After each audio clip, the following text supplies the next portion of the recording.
Hello students, मैं VP Singh आज आपके लिए मेंसुरेशन का सेकंड लेक्चर लेके आया हूं। फर्स्ट लेक्चर में मैंने केवल ट्रायंगल के बारे में बताया था और उसके ऊपर मैंने इंपॉर्टेंट कुछ क्वेश्चन दिए थे। आज भी मैं ट्रायंगल के ही क्वेश्चन दूंगा और नेक्स्ट लेक्चर जब लेके आऊंगा तब आपके लिए स्क्वायर, रेक्टेंगल और क्वाड्रिलेटरल के बारे में बताऊंगा कि आयत और वर्ग और चतुर्भुज और समचतुर्भुज के बारे में पूरी जानकारी दूंगा। हर तरह की बात बताऊंगा उसमें और फिर उस पर इंपॉर्टेंट क्वेश्चन दूंगा। तो आज के क्वेश्चन भी वेरी वेरी इंपॉर्टेंट हैं। एक या दो क्वेश्चन तो एक एक मिनट के हैं, बाकी क्वेश्चन 15 से 20 सेकंड के हैं। ठीक है, तो चलिए क्वेश्चन नंबर 1 देखते हैं। चलिए तो क्वेश्चन नंबर 1 देखते हैं। बहुत ही इंपॉर्टेंट है क्योंकि मैं जो आपको पढ़ाता हूं मैं वो क्वेश्चन लेता हूं जो 2011 से लेकर 2019 तक आए हुए हैं। बस समझ लीजिए इसी टाइप के क्वेश्चन एग्जाम में आपको आएंगे। तो क्या कह रहा है पहला क्वेश्चन, एक समकोण त्रिभुज। सीधी बात है कि समकोण त्रिभुज है जिसमें 90 का एक एंगल भी है। पी आर 20 सेंटीमीटर लंबाई का एक कर्ण है, इसमें कर्ण भी दे रखा है हाइपोटेन्यूस, और जो आर है एंगल वो है 30 का। तो त्रिभुज का क्षेत्रफल कितना होगा? जिसमें समकोण त्रिभुज दे रखा हो तो उसका क्षेत्रफल मैंने बताया है 1/2 बेस गुणा हाइट। पर इसकी फिगर भी बनाते हैं छोटी सी।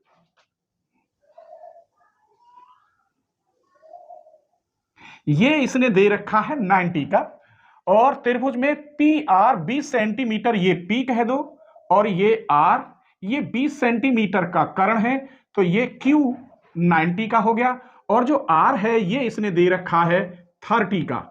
तो बस मुझे ये दोनों साइड चाहिए और दोनों साइड तो हम आराम से निकाल सकते हैं। जब एक भुजा और कोण दे रखी हो तो दूसरी भुजा आराम से निकल आती है। हिंदी में पढ़ा होगा आपने, लाल बटे कक्का। चलिए हम लेते हैं आधार। आधार है यहाँ क्यू आर, आधार बटे कर्ण, कर्ण है यहाँ पी आर, आधार बटे कर्ण होता है cos theta.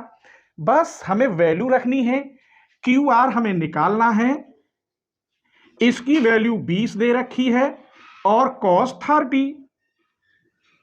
Q R equal to 20 इधर गया और cos 30 की वैल्यू √3/2। इसका मतलब क्यू आर दे रखा है 10√3।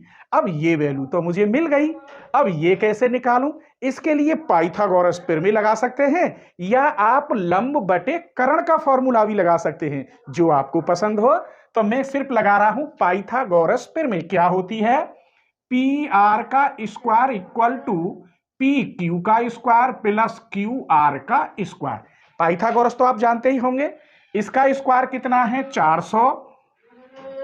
पी क्यू का निकालना है हमें और क्यू आर का स्क्वायर 10 धाम 100 300 हो गया।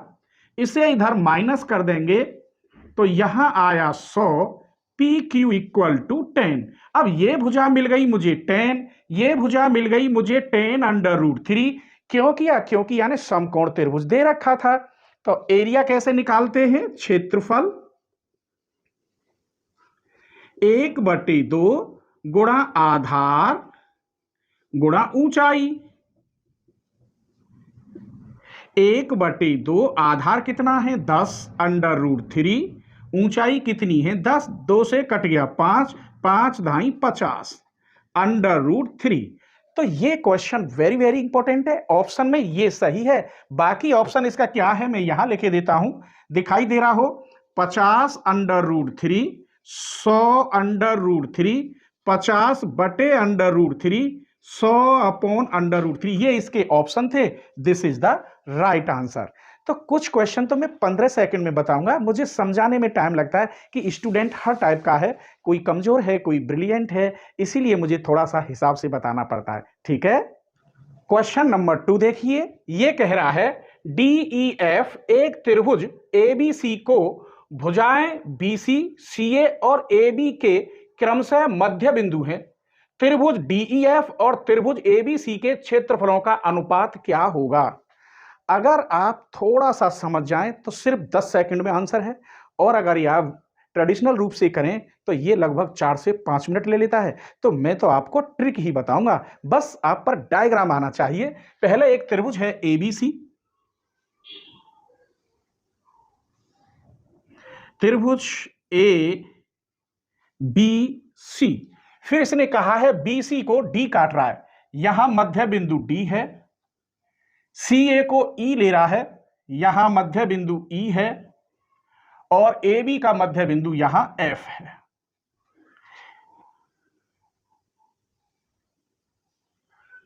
क्लियर? अब एक बात बताइए, ये जो त्रिभुज बना हुआ है ये कितने त्रिभुज हैं? सबसे पहले हमें ये जानकारी होनी चाहिए। क्षेत्रफल में जाओगे तो फिर काफी टाइम लगेगा क्योंकि अनुपात पूछ रहा है। देखिए 1 2 3 4 और एक त्रिभुज ये है 5, तो इसके अंदर 5 त्रिभुज हैं जिसमें कि 4 त्रिभुज एक तरफ रहेंगे और ये अकेला एक तरफ रहेगा। इस त्रिभुज का अनुपात, क्योंकि जब ये मध्य बिंदु है तो स्वाभाविक है ये साइड बराबर होंगी, ये मध्य बिंदु है इन दोनों का तो ये साइड बराबर होंगी, ये मध्य बिंदु है तो इन दोनों का ये साइड बराबर होंगी, तो स्वाभाविक है ये कौन सा बन गया? समबाहु त्रिभुज। तो सबके एरिया बराबर बराबर आएंगे। लेकिन वो पूछ रहा है इस त्रिभुज का अनुपात, किसका? इस त्रिभुज का, DEF, और पूछ रहा है त्रिभुज ABC। अब एक बात बताइए, सबके एरिया बराबर है, त्रिभुज कितने बन गए? 5। एक को हटा दीजिए, इसको हटाएंगे, इसका तो निकाल ही रहे हैं, तो इसके अंदर कितने त्रिभुज हो जाएंगे? 4। तो अनुपात समझ गए क्या होगा? ये 1 है, ये 4 है, तो 1/4। आप देख लीजिए, B is the right answer. तो ऐसी ट्रिकें मालूम होनी चाहिए कि इसके अंदर कितना त्रिभुज है, मध्य बिंदु काट रहा है, तो ये 5 हो गए, एक हमने अलग निकालिया तो इसके अंदर 4 बचे, एरिया सबका बराबर आएगा क्योंकि मध्य बिंदु काट रहा है, तो अनुपात हो गया 1/4, 1:4 अर्थात 1/4। तो क्लियर समझ में आ रहे हैं? आप अगर बीएससी कर रहे हैं या बीसीए या बीटेक क्लासेस कर रहे हैं तो आपके लिए मेरा सेकंड चैनल बहुत ही यूजफुल है। मैंने लगभग 700 साढ़े 700 वीडियो उस पर अपलोड कर रखी हैं, प्लेलिस्ट वाइज प्लेलिस्ट मैंने उसमें वीडियो बना रखी है। एक बार आप सर्च करिए, पूरा मैथ आपका कंप्लीट हो जाएगा, चाहे आप बीएससी कर रहे हो, चाहे बीटेक कर रहे हो, चाहे आप बीसीए क्लासेस कर रहे हो। ठीक है, क्वेश्चन नंबर 3 देखिए। दो समरूप त्रिभुज का परिमाप क्रमशः 30 सेंटीमीटर और 20 सेंटीमीटर है। यदि पहले त्रिभुज की एक भुजा 9 सेंटीमीटर हो तो दूसरे त्रिभुज की भुजा ज्ञात कीजिए। दूसरे त्रिभुज की भुजा हम क्या मान लें? x मान लें, और समरूप त्रिभुज दे रखा है तो अनुपात के अकॉर्डिंग कर सकते हैं क्योंकि दोनों त्रिभुज कैसे हैं? समान हैं। तो पहले त्रिभुज की भुजा कितनी है? 30, दूसरी है 20। पहले त्रिभुज की भुजा उसने 9 तो दूसरे की मान लो x, बस x का मान निकाल दो, आंसर तैयार। क्लियर समझ में आ गए? पहला त्रिभुज बटे दूसरा त्रिभुज, पहली भुजा बटे दूसरी भुजा, आंसर तैयार। इससे तो ये कट गया, इससे मल्टीप्लाई करोगे 3x इक्वल टू 9 2 जा 18, x इक्वल 18/3, तो कट के कितना आ गया? ये 6 बार। तो कौन सा आंसर सही है? B is the right answer. तो क्लियर समझ में आ रहे हैं? तो प्लीज आप वीडियो को लाइक कर दीजिए, चैनल को सब्सक्राइब कर लीजिए, नहीं फिर न्यू वीडियो का नोटिफिकेशन नहीं मिलेगा। और सब्सक्राइब करने से कोई फर्क नहीं पड़ता, इतना फायदा होता है कि पता नहीं कौन सी वीडियो में से कौन सा क्वेश्चन जो एग्जाम में फंस जाए वो आपसे न छूट जाए। तो इसीलिए आप प्लीज सब्सक्राइब जरूर कर लीजिए। ठीक है, चलिए तो क्वेश्चन नंबर 4 देखते हैं। इतने वर्ग सेंटीमीटर क्षेत्रफल के एक त्रिभुज की भुजाओं का अनुपात ये है 3 4 5। तो ये ट्रिपलेट है अर्थात समकोण त्रिभुज बनेगा, ये आप ध्यान रखना। जब 3 4 5 दे रखी हैं तो ये समकोण त्रिभुज बनेगा। यहां 5, ये 4 और ये 3।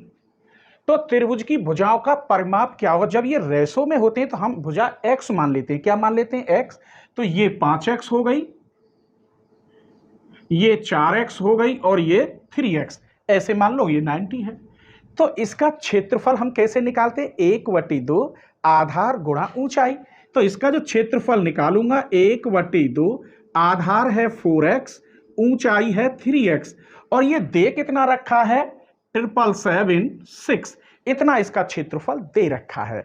आइए तो इससे ये कट गया 2 बार, 2 तिया 6x इक्वल टू 777 6 की इधर डिवाइड कर दो तो 777 6/6, इससे ये कट गया 1296। आप डिवाइड कर लेना। तो आइए ये 6x² है, ये गलती कर गया, तो x² इक्वल टू 1296, इसे मैं लिख सकता हूं 36 का स्क्वायर। तो x बराबर कितना आएगा? 36। एक्स की। अब पूछ क्या रहा था, परिमाप पूछ रहा है। परिमाप का मतलब है इन तीनों भुजाओं को जोड़ देते हैं। 3x plus 4x plus 5x कितना हो गया परिमाप इसका, 12x, अर्थात 12 गुणा x की जगह पे 36 मल्टीप्लाई करोगे तो 432 आएगा। 12 छिंग 72, 7 12 तिया 36 और 7 43। इसका मतलब B is the right answer. तो क्लियर समझ में आ रहे हैं ना। तो क्वेश्चन नंबर 5 देखिए, इसमें एक समबाहु त्रिभुज है और तीनों भुजाओं के मध्य बिंदु डी ई एफ दे रखे हैं। तब किन्हीं दो त्रिभुजों का अनुपात पूछ रहा है। जैसे समबाहु त्रिभुज A B C, A B C की भुजाओं के मध्य बिंदु डी ई एफ हैं। अगर मध्य बिंदु यहां लेते हैं डी, इधर लेते हैं मध्य बिंदु ई और इधर मध्य बिंदु एफ, तो एक ट्रायंगल हमारा ये बन जाएगा। तब त्रिभुज डी ई एफ ये एवं त्रिभुज डी सी एफ और ये के क्षेत्रफलों का अनुपात क्या होगा। अगर इसे मैं सॉल्व करूं ट्रेडिशनल रूप से तो काफी टाइम लगेगा, तो हम ट्रिक लगाते हैं। सबसे पहले इसने समबाहु त्रिभुज दिया है। कैसा दिया है, आइसो स्केल ट्रायंगल दिया है, तो उसकी ये तीनों भुजाएं हैं, इक्वल हैं साइड्स। अब ये मिडिल पॉइंट है मध्य बिंदु, इसका मतलब ये साइड इसके इक्वल होगी, ये साइड इसके इक्वल होगी, ये साइड इसके इक्वल होगी। इतना तो हमें पता है। ये साइड दोनों इक्वल होंगी तो ये साइड भी इनके इक्वल होगी, क्योंकि समबाहु है अर्थात आइसो स्केल ट्रायंगल है। जब सारी भुजाएं बराबर होंगी तो जितने भी इसके अंदर त्रिभुज हैं सबका क्षेत्रफल इक्वल होगा, चाहे कितना भी हो। लेकिन पूछ किसका रहा है, इसका क्षेत्रफल और इसके क्षेत्रफल का अनुपात। इसका क्षेत्रफल अगर 20 हो तो इसका भी 20 होगा, तो 20 अनुपात 20 कट के कितना हो गया, 1 अनुपात 1। अगर इसका 15 होगा तो इसका भी 15 होगा, क्योंकि दोनों सेम हैं, दोनों की साइड सेम है, तो अनुपात होगा 1 अनुपात 1। तो ऐसे ट्रिक लगानी चाहिए, और नई ट्रिक नहीं पता तो सॉल्व करने में 2 से 3 मिनट लग जाती हैं, और ऐसी कंडीशन में पेपर छूटने का डर रहता है। और मैं चाहता हूं आपका पेपर में कोई भी क्वेश्चन न छूट पाए, ठीक है। तो चलिए क्वेश्चन नंबर 6 देखते हैं। त्रिभुज एबीसी का केंद्रक जी है। पहले एक त्रिभुज बनाते हैं जिसका केंद्रक जी है। क्या है, जी, ये ए बी सी। अब यहां सबसे पहले एक इंपॉर्टेंट बात समझ लीजिए। यदि कोई त्रिभुज दे रखा है और उसका केंद्रक जी है, तो ये जो 3 भागों में बांटा हुआ है ये बराबर बराबर भागों में बटा होता है। यदि यहां केंद्रक हो तब इक्वल में डिवाइड होता है। और ये कह रहा है यदि त्रिभुज एबीसी 72 वर्ग यूनिट हो, अर्थात वर्ग दे रखा है, तो इसका जो क्षेत्रफल है, एबीसी का जो क्षेत्रफल है वो कितना है, 72। फिर कह रहा है बीजीसी इसका क्षेत्रफल पूछ रहा है, तो इसका क्षेत्रफल जब बराबर बराबर होगा 3 भागों में बट गया, तो स्वाभाविक है कितना होगा, इसका 24 होना चाहिए। तो कैसे निकालेंगे, त्रिभुज बीजीसी का क्षेत्रफल होगा तिहाई एबीसी के बराबर, तो 1/3 गुणा 72, तो कितना हो जाएगा, 24 वर्ग यूनिट। कितना होगा, 24। तो क्वेश्चन इसकी जगह पे चेंज भी आ सकते हैं, लेकिन भाषा नहीं बदलेगी, ठीक है। क्वेश्चन नंबर 7 देखिए। त्रिभुज एबीसी में ए बी इक्वल 8 सेंटीमीटर और ए सी 10 सेंटीमीटर है और बी 90 दे रखा है। तो सबसे पहले आपको एक ट्रायंगल बनाना होगा। ये बी है, ये सी या ए मान लीजिए इसे, ए बी सी। तो ये 90 दे रखा है उसने। ए बी इक्वल 8 है और ए सी 10 है। तो क्लियर मालूम है ये ट्रिपलेट जैसा बन रहा था। पाइथागोरस प्रमेय से 10 के स्क्वायर में से इसका स्क्वायर घटा दिया जाए तो इसका स्क्वायर मिल जाता है 6 आएगा, 36। बस इतना तो आप जानते ही हैं। आपको 90 अंश दे रखा है, 1/2 आधार गुणा ऊंचाई क्षेत्रफल निकाल दीजिए। तो 1/2 आधार कितना है, 6, ऊंचाई कितनी है, 8, 2 ते कट गया 4 बार और 4 छीन 24। ये इसका क्षेत्रफल हो गया। तो कम से कम 35 से 40 सेकंड आप ले लेंगे तो कोई बात नहीं है, लेकिन इससे ज़्यादा समय लेंगे तो गड़बड़ हो जाएगी। ये इसका राइट आंसर है। अगर वीडियो पसंद आई हो तो प्लीज़ आप अपने फ्रेंडों को ज़रूर शेयर करें। अगर आपने अपने एक फ्रेंड को मेरी वीडियो शेयर कर दी तो आपने मुझे दक्षिणा में कुछ ना कुछ जरूर दिया है, ठीक है।